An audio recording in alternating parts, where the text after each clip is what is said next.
I knew something was up in my chakras. Shout out to Naruto. The energy wasn't right. I just knew this was going to be another bad, and then I mentioned bad season of Power Rangers. And god damn it, was I right? I need to go play the lottery, boy. I'm lit. I be knowing when something's going to be bad before I even watch it. And god damn it, after sitting through Power Rangers Ninja Steel, I'm asking myself as a fan, how did we take all of these steps backwards from Dino Charge? We went right back to the Samurai days. We went to the Dookie Rangers. This is some bullshit. Ninja Steel is the worst ninja-themed season in the franchise. And we've already had a few of those. So, that means that today, ladies and gentlemen, we got a clown. But also, we going in.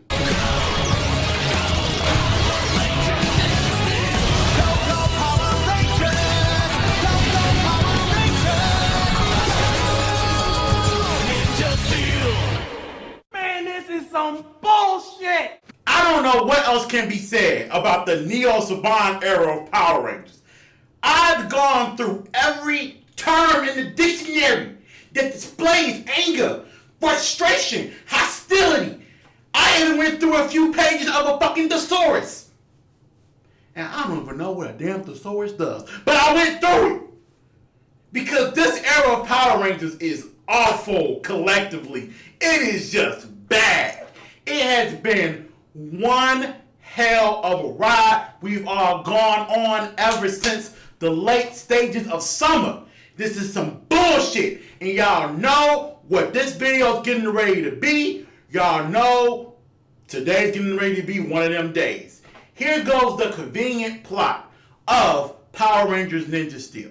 There is an ancient artifact that is extremely powerful flying around in space called the Ninja Prism. The Ninja Prism eventually winds up crash landing on Earth.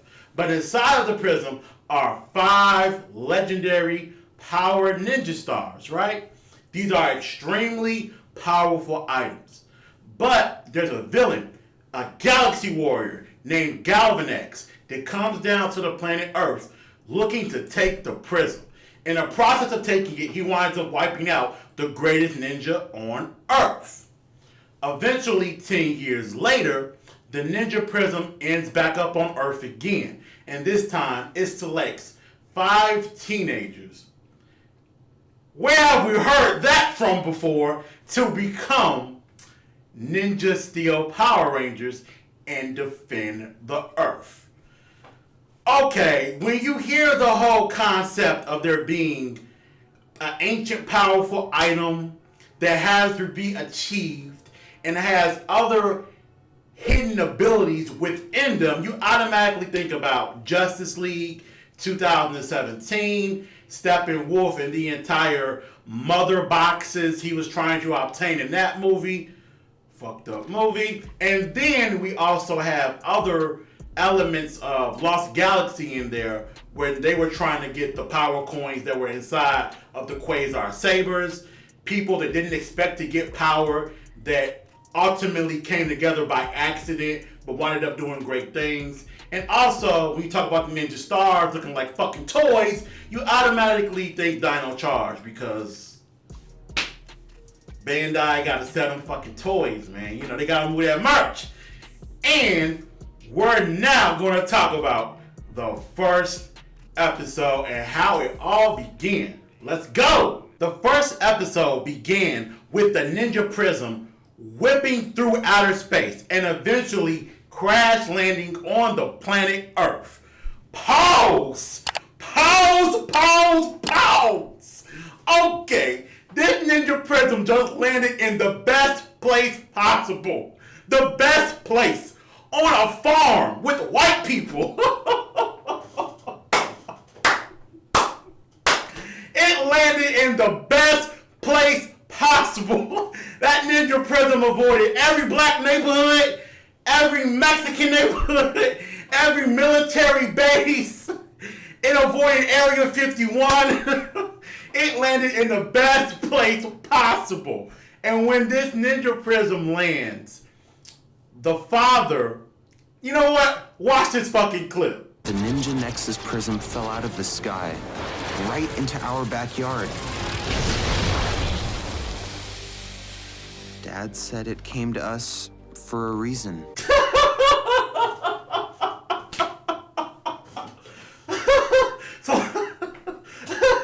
So let me get this straight. A mysterious alien item lands in your backyard, and the first thing you tell your children is, hey, look, this freaky shit chose us for a reason. Alright? So don't y'all run around this motherfucker being scared. Alright? That freaky shit in the garage is here for a purpose. Get the fuck out of here. Don't be scared, little kids. The Ninja Prism is our friend. So damn stupid. But anyway, the father begins to tamper around with the Ninja Prism. He's knocking off this rough metallic crust on the outer layers of it. It's called Ninja Steel. Now later on in the season, Ninja Steel is actually used to formulate the weapons that the Rangers use. It's also part of their Zords and how they obtain new Megazords to use in battle, but we're going to get into that later on. Ninja Steel is very important. Brody, who is our future Red Ranger, and the son in this situation, is outside training, doing his thing. And his father hears his son out there yelling, "Daddy, help!" And his daddy got a tough decision to make. Let me clear my throat. This is a real tough decision. Do I go outside and save my son, or do I worry about this freaky alien shit? Fuck them kids. Freaky alien shit. I can always make another son. That was really fucked up. He chose the Ninja Steel over his other son. Then he puts his other son, Aiden, in danger by giving the Ninja Steel to him. Here, I want you to go hide like a ninja. I'm like, nigga, this is like Home Alone. This is fucking Ratatouille. Is this codename Kids Next Door? Cartoon Network. What the fuck is this shit, bro? This is so fucking goofy. It's so silly. So after the father is done putting both of his sons in great jeopardy, he is worse than Anton Mercer from Dino Thunder. This man is an awful father. But anyway, after he's done with that, he goes outside and confronts Galvanix, who has his son, you know, kind of hemmed up in a tight situation. And eventually, the father winds up transforming into the Red Ranger by accidentally accessing the powers of the Ninja Prism. He winds up striking the Ninja Nexus star and completely disappearing. And then, for dramatic effect, we don't know why, it serves no purpose, but Galvanix takes Brody away, kidnapping him and separating him from his younger brother, Aiden. Now, be aware, y'all, we just 3.5 minutes in, baby. We 3.5 minutes into this bitch. It's getting ready to be a bumpy ride. These are the 3 things that I really want to talk about that occurred in the first episode. Let's get into it. We got a clown. The first thing in episode 1 that really spoke to me was the weirdness of how certain things are thrown at you with no explanation. You literally gotta wait 4, 5, 6 episodes to kind of find out what the hell is going on. When you get to the alien galaxy ship, right, where Brody is being held, he's 18 now, so it's about 10 years later. He was 8 in the beginning of the episode. And when you see him, there's this person that looks very familiar. This is the same actor that played Boom from Power Rangers SPD. He also voiced like that little fly thing from Jungle Fury. And he played the freaky looking ugly motherfucker from Mystic Force. So he's been in a variety of seasons. And he's playing a character named Mick.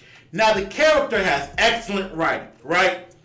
A little bit of backstory on him. The character of Mick was originally from the Lion Galaxy, but he got sold into slavery and has been serving a sentence for nothing, because it's slavery, on the Galaxy ship. So he has an interesting background. But when you first meet him, this character pops up and turns into a mop. With no explanation. They just throw that shit at you. And then, later on in the episode, he turns into a rock.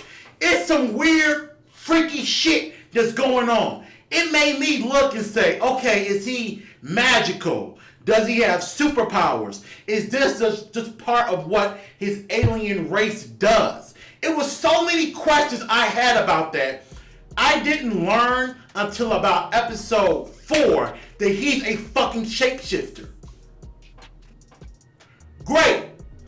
Thank you for that. I have to wait 3 more episodes to find out what the fuck that is. Great job, writers. It's so damn stupid. A little bit later on in the episode, as we get introduced to this Galaxy warship that's supposed to be the main base of our enemies for the season, I saw how that motherfucker looked from the outside and said, hold on, pause.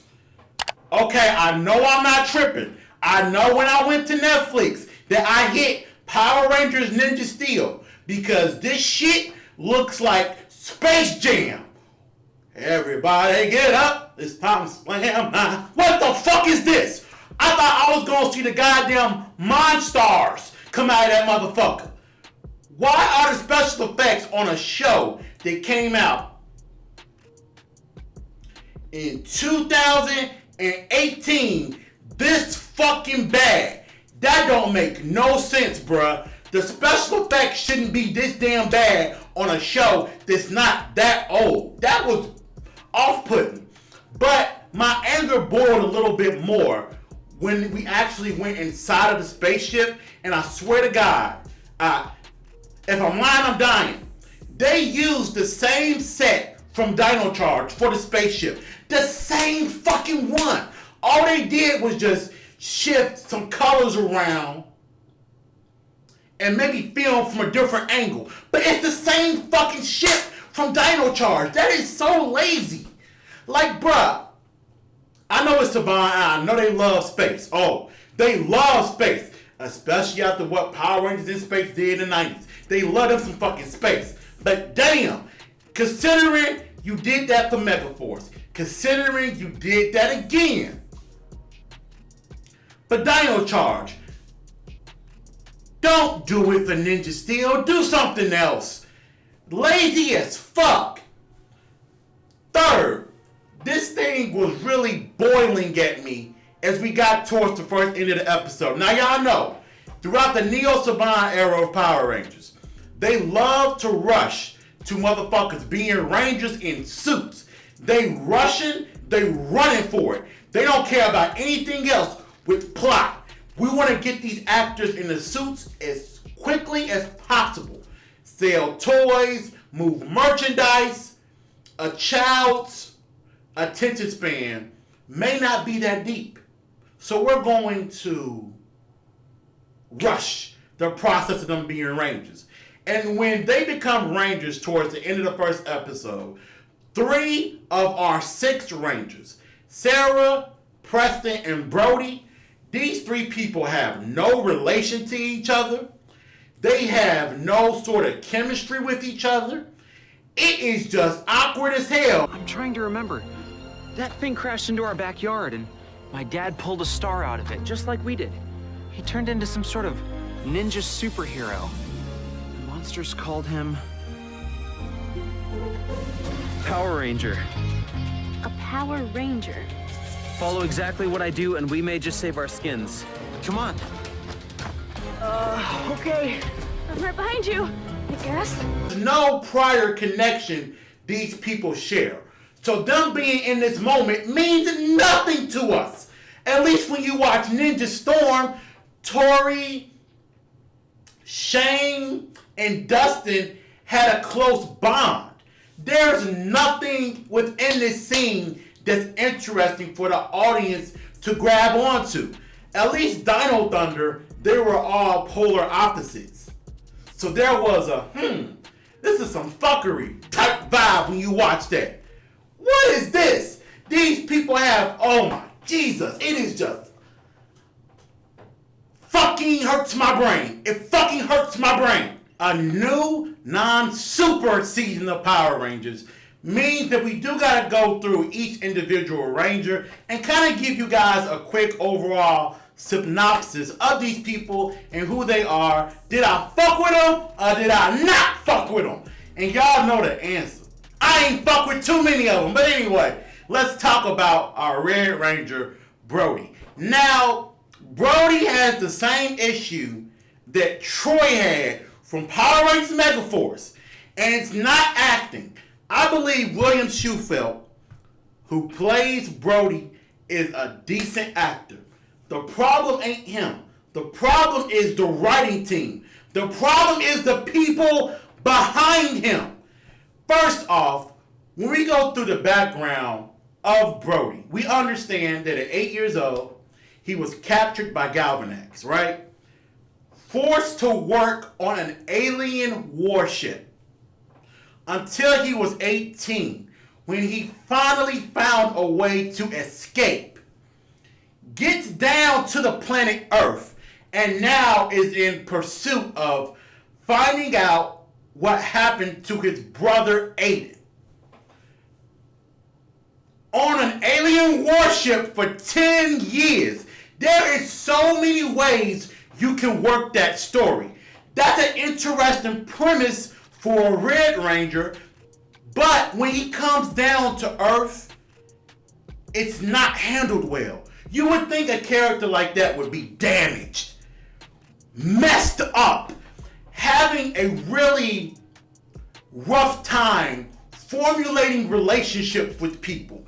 There should be this awesome combination of an Andros from In Space and a Jin from Time Force, where there's this reluctancy to want to work with people you don't know. So he only wants to work with, let's say, Redbot and Mick, because these are the people that he basically grew up with on the warship. Nope. Instead, he comes down to planet Earth and he's blending right back into society automatically. Handled so poorly. Could have really did a lot with that. I said this several reviews ago. I believe I might have said it for my Megaforce review. That Saban is very comfortable with Rangers within a season being in high school. They are very comfortable with that. They love that shit because it allows for them to go to the more cornier, softer way of telling stories. And when Brody comes back down to Earth, I believe episode 3, he's attending high school. That's the most boring place you could have put that type of character. He should be damaged. He should be going through things mentally, but no, they throw him right up in high school. Now, when that happens, again, remember, Saban is comfortable. This is where the writing around the character got a little bit better, because now they're able to go to some of those typical high school stories. And I felt like he became more of a real person that emanated true emotion at that point of the show. Hey, I need to say thanks for saving us today. I only wanted to hide the Prism and find my brother. At least I got half of that done. But anyways, I'm sorry. Getting you all involved, that was an accident. Preston, our Blue Ranger, is one of the 3 Rangers that get their powers in episode 1. And when you first meet Preston, he's introduced as this kind of weird, quirky teenager at school. Now, hold on! You know we gotta do it. Pause! When I first saw that he was a weird, quirky kid at school, I said to myself, alright, you know, one, I'm getting ready to clown, because we all grew up with that one weird, quirky motherfucker in high school. Alright, I grew up with a kid named Michael that always would say some dumb shit. This motherfucker talking about, hey y'all, I'm getting ready to make it snow. And motherfuckers was just looking at him like, bruh, you're not making it snow. That's dandruff, and you a dirty motherfucker. Weird kids like that are in every school. So I was under the impression that Preston was just going to be that, right? He's doing magical tricks. Okay, that's a weird thing, but it's Saban. Later on in the season, a few episodes later, it's not just a quirky personality. He's doing real magic. Expecto Patrones, my nigga. He's doing real magic. Somebody call you Donna. He's doing real magic. It's not a gag. It's not fun time with the Power Rangers. It's real magic. And they do nothing with it in the season. Every single time Preston uses his magic, it's used for either two situations. One, to give the audience a life lesson. Don't we just love those? Or two, it's for a little comedy gag with Victor and Monty. We're going to talk about them motherfuckers later. It's always used for a lighter situation. Never ever in combat. He gets an entire spell book later on and does nothing with it. It is so stupid. Dumbass writing. Calvin, our Yellow Ranger, is in a relationship with the White Ranger, Haley. And I thought that they did a decent job of displaying that these two people are in a relationship in the most rated G way they could. Because it's not even PG. It's rated G. You know, they're hugged up in a lot of episodes. Calvin frequently will pick Haley up from school. So there's that. When they kind of display PDA in certain episodes, it's not kissing, but it is a relationship that's believable to me. I felt like those actors had a little bit of chemistry together, and they worked okay on screen. Now, I have a problem with Calvin because he's one of the dumbest Rangers in the history of the show. There are a lot of episodes where he's just stupid. And it's not even like a comedy thing. It's just him being stupid to be stupid. There's a moment later on in the season where a monster has transformed Preston, Sarah, and Haley into trophies. And Calvin decides, you know what?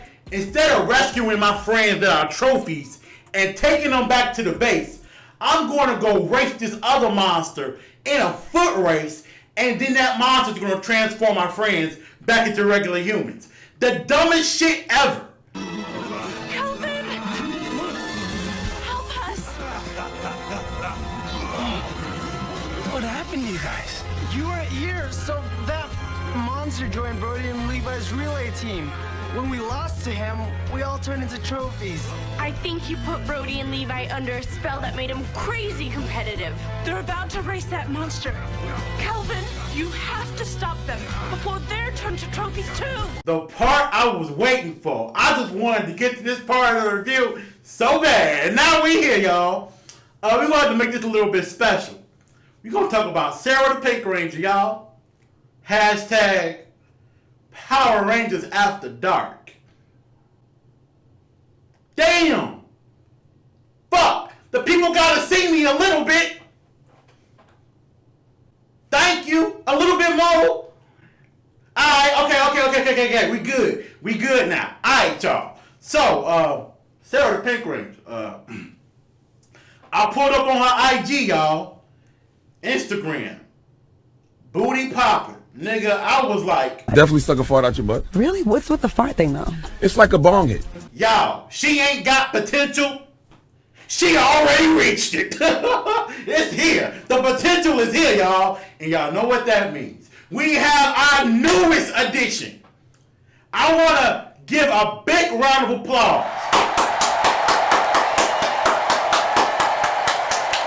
to the newest member of the Marcus Digital Ranger Angels roster, Sarah. Good God Almighty. Boy, the cameraman did not do justice to how fine this woman is. God damn. I was scrolling through the IG. I had to slide the DM. And I hit her with my best line, y'all. Y'all think she gonna write me back? One of my homies told me, hey Marcus, bruh, I know how you feel about women that got kids. I know you don't really mess with that too much. I was like, nah, I don't, my nigga. He was like, hey, Christy Ann, she got a kid. Nigga, I pulled up like John Legend. Imperfections, give your all to me. I'll give my all to you. You're my end and my beginning. Even when I lose, I'm winning. 'Cause I give you all of me. Damn. You got that baby. You got that child that don't look shit like me. Oh, man. That's a white baby.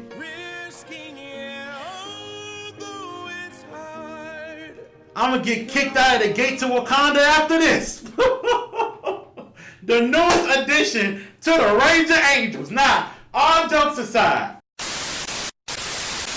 let's just be real about the character. I thought Saban did her a solid. And I really do mean that because her character is introduced as the brains of the team. Throughout the entire season, she has brain power that is very dynamically displayed on screen for us to see, right? She's very good with technology. She's very naturally athletic. She understands angles and different things like that. I thought that was an excellent way to display her character. She's upgrading the ninja blasters at one point later on in the season. And then also there's an episode where she learns how to create holographic clones of herself. I engineered this. It's a holo projector. It could project a holographic clone that looks and acts just like me.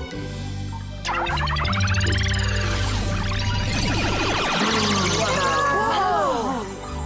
So that's how you managed to go to all those clubs at the same time? Exactly. Highly intelligent. Now, I don't want to get into the whole comparison game with other smart Rangers from previous seasons, but I believe if you stack Sarah Smarts up with those Rangers, she's probably somewhere in the top 5. She's highly intelligent with how she upgraded her hoverboard and did other things throughout the season. She was probably one of the better written Rangers. The last Ranger we're going to discuss is going to be Levi Weston / Aiden. Let me give a whole lot of credit to the writers. I did not see the plot line of him being Brody's brother coming. I did not see that. When that episode occurred, I was like, wow, okay. I see the writers trying to put a little bit of a story together. I did not see that coming. Now, there are other things with this character that's just stupid. Now, we know that in the past, Aiden was doing this whole thing where he disappeared, right? With the ninja steel. Okay. He goes on to create this alternate identity called Levi Weston. He's a country singer. Big time country singer. I mean, people love him. He's popular worldwide. He's getting ready to go on a world tour. People are going crazy over him. And once his identity is revealed to be Aiden, the people in the writer's room forgot that he was Levi Weston. They completely forgot. So here is Levi Weston, who was this big country star, going on a world tour. Now he's going to school with Brody. Nobody has anything to say to him. Hey, great album. Hey, I love your music. Nobody says anything to him, making it even more weirder. He barely picks up a guitar for the rest of the season. But this is a man that loves music. This is how he provided for himself, and this was the life he was living. He wanted to live this life. This is his talent, and the writers completely forgot about it halfway through the season. It made no sense. It was really stupid, and it shows to you that the writers have plot lines they like, and then they just drop them halfway through for another one. Pathetic. Galvanix is the main villain of the show for this season. And when you're first introduced to the character, you have no attachment to him because there's no type of like alternate side to him, such as Mesagog and Anton Mercer. There's no sort of way for the audience to really attach themselves to this individual because it's somebody running around in a monster suit. His background isn't even really dove into. He's just kind of somebody put there on screen to look menacing. Plus his design is way too similar to Diabolico from Lightspeed Rescue. I really was surprised about how damn near similar these characters looked. I'm like, ain't nobody noticed that? That's a little weird. But I will compliment the fact that his premise of being the Galaxy Warriors champion and the fact that he hosts this international gladiator battle, really, where people all over the galaxy are battling to become champions, is a very dope idea. It has a whole lot of Planet Hulk from the Marvel comic books within the confines of that story. And I thought that was very interesting to take that villain in that direction. Even when we know in past seasons of the show, different henchmen will need other henchmen to go fight the Power Rangers every episode. We've seen people have like creatures creating monsters. We've had machines creating monsters. We've had all of that. But for this season, Galvanix goes out into the audience and is like, look, if you want to be Galaxy Champion, go get me the Power Rangers. Any contestant that can destroy the Power Rangers and bring me their ninja power stars becomes a Galaxy Warriors champion, just like me. And that was a dope way to kind of get an unlimited resource of creatures to go after the heroes. Good idea. I fucked with it. Too many. Let me say that again. Too many elements of this show clash with the theme of the season. The theme is supposed to be ninjas. And there are so many things within the story that clash with that. And I don't mean in a clash, is it gonna work? Is it not gonna work? Oh shit, it worked! We lit! Somebody get the crack cocaine, it's a party where the bitches at! No! It's not like that. When these things clash within the story, with the theme, it's really, really ugly.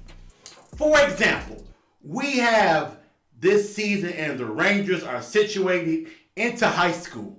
So there's already a limit on how open world this show can be because the Rangers have to go back to high school and they gotta go home to see your parents and all of that. So when you have ninjas, you think Hidden Leaf Village. You feel me? You thinking traveling, going abroad, seeing new places, having this open canvas to play with. But when it comes to Ninja Steel, the set and the locations feel so damn limited. Either you're in the forest, you're in some part of the city, you're at the school, or you're at their hidden base. Talking about the hidden base, y'all, this is one of the most what the fuck are y'all doing decisions I've ever seen in my life. This is just stupid. Their base for the season is an old auto repair shop. I know. It's not some type of dope, technologically advanced ninja dojo or ninja studio. It's literally a car shop. Think about how boring that is. You have these people practicing ninja moves, creating ninja stars, doing all of these things that are themed around ninjas, and you got them in a fucking auto repair shop as their hideout. When they're having these sequences of them training around a bunch of tires, I'm like, did anybody working on this show think about how visually boring that is. How visually bland that setup is. To have these people training amongst a bunch of fucking tires. I was watching this shit thinking that I was going to see the motherfucking AutoZone logo. I'm looking for the fucking Michelin Man. This was fucked up. It was the most boring place to put these people at for humongous portions of episodes. Very boring. And the setup for how you have Ninja Steel, which I said earlier is very important. You have weaponry. You have personal ranger information. You have Mick's technology that is out of this world. And it's only in the back of an auto repair shop. And the explanation they gave for why is so fucking stupid. That's the last of it. We have got to find a place to hide this stuff before school starts tomorrow morning. Guys, it's perfect. Let's use the paint booth as our hideout. That's great.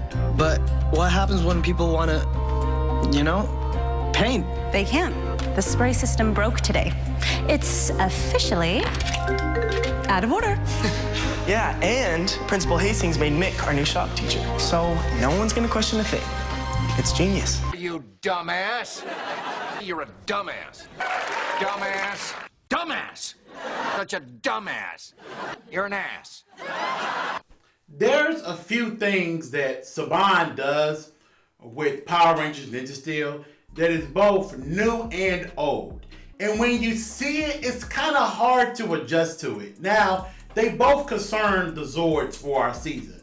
The first thing they did that was new was when the Rangers would fight with their individual Zords, they would actually be on the shoulder of said Zord, kind of hanging on while the Zord fights. I thought that was a weird choice to take the Zord battles. Now, I know that's probably from the Sentai. I haven't watched it yet, but it's probably from that, most likely. And for me, I didn't like that idea because it just doesn't make any sense to have somebody riding on the shoulder of a gigantic metallic. It's stupid. But then they started to bust out toys again for the Megazord sequences. Now, past seasons, you would see toys here and there, but the way they were displayed, I thought, was a little bit more convincing, right? With special effects, with placement, with the set that's actually around said toy.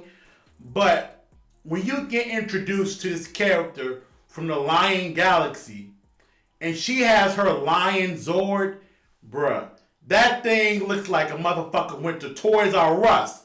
Somebody went to the local Goodwill and found some shit in the back. That thing looks like a toy. And I'm like, bruh, I haven't seen a toy on the set of Power Rangers scream toy since the whole Zeo Zord from Power Rangers Zeo.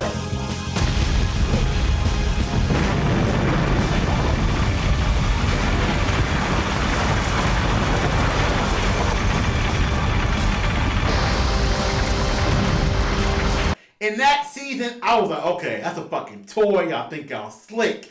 But within the confine of Ninja Steel, it is so bad. It's so egregious when you see it. It takes you out of the Zord fights. And for me as a person, I'm already tapping out when the Zords come. But now I'm really tapping out. Fuck that shit. Towards the tail end of the season, there's a lot of things that get thrown within the story that don't really make sense for where we either began in episode 1 or where said character started off. It's just some really weird decisions. First off, when Brody gets his battleizer, y'all already know where I'm getting ready to go with this. It means nothing because it's literally given to him from another character. So when he gets it, it's like, you don't get a Triassic mode story.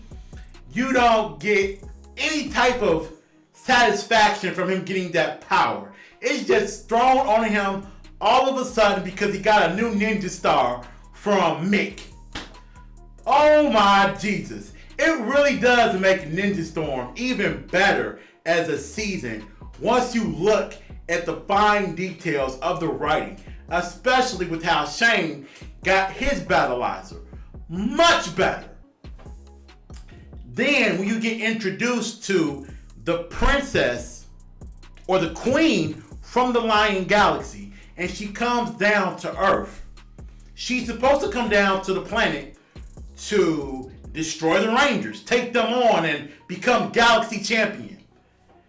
Not only does she not do that, but she comes down to Earth and immediately befriends the Rangers. There's no type of tension, there's no type of battle, there's no type of fulfillment the Rangers have to give her for the character to flip. It's automatically a, hey, why can't we be friends? That's that bullshit, man.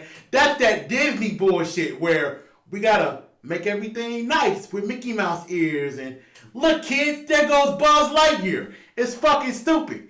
Speaking of Buzz Lightyear, gotta wrap this shit up, this video too long. The ninja suits that the Rangers sneak around in during the season, they are first displayed as training suits.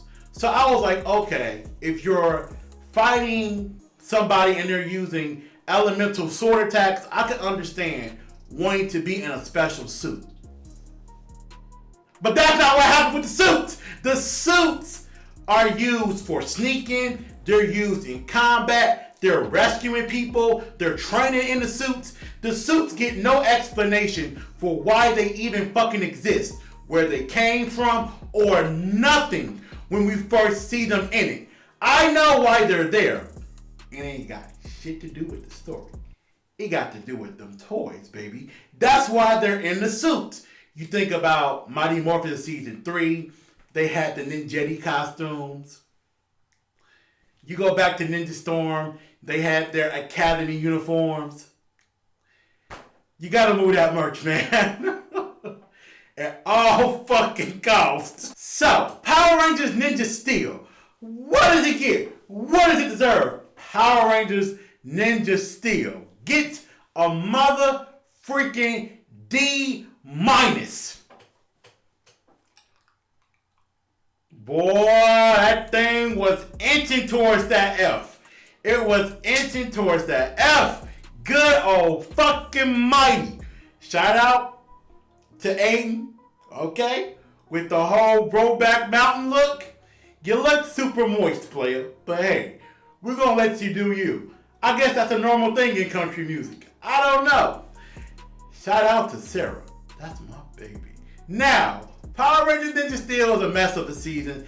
If you're an OG fan of the series and you're wondering how good Ninja Steel is, don't watch it. It ain't worth your time. Next week, we're going to watch Power Rangers Super Ninja Steel.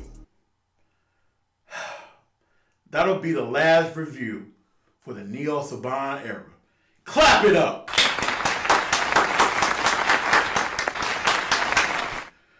Oh, we fucking made it, man. We fucking made it. Didn't think we would. Did not think we would with COVID and all types of freaking shit going on out here in the world. Did not think we would make it, but we made it. Alright, y'all. It's been weird, but it's been real. Cause I give you all of me. Get out of here, bitch. Yeah, I'm so fly, but you knew though. Like to mix it up, my different items like Menudo. Don't force a nigga, I'm the nigga strange like I'm Hugo. Your mama check a nigga, watch a rollie or a Hugh blow. Like it really matters, I came with 4 seasons. They think a lot about my cars, like my new Beamer. Your girl dipping in my seats, you should probably leave her. Nerd nigga with the glasses and the short season.